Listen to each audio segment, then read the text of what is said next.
May barko, barkong di pasahero, sigig ka aberya, kay karaan kaayo, usa kadto kagabi sa amo na nga pagbiyahe. Daghan kami pasahero, maanindot, maaligre. Hala, pabor, ugis, tribor.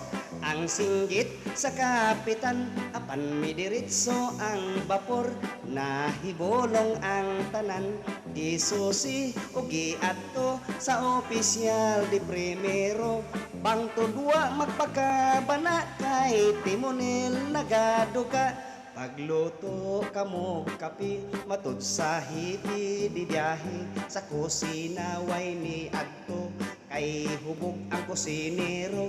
Sireno nagyaw-yaw, nagkurog kay gitugnaw, namukaw sa marinero kay gustong magparelyebo. Ang parser misulong na ug sa tikit na ngulikta, nagkalingaw siyag kidhat sa pasahirang dalaga.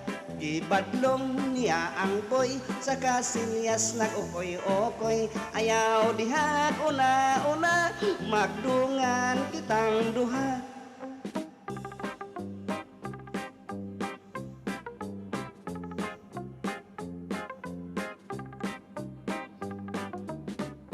Wadamha ang bapor, kalit lang nga napandol, tihiras na mulintang kadaghanan, natikay ang kapitan nataranta kung unsa nang hitabua.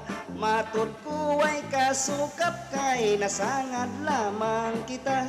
Ang mga makinista naglumba sa pagsaka, kay ang ilang makina sa tubig milangoy na, wa na kunoy esperansa, kay ang barko naboslot na, kinahanglan kayong biyaan og sa buti mamalhin na.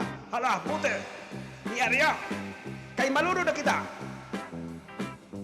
Nagkagubot ang tanan ni adtong barkong karaan, nagdungan kamig lokso, lakip mga pasahero. Ang buti na nga bungkag, kay kabog di ay kaayo, ang mando sa kapitan. Hala, maglangoy, maglangoy. Kitang tanan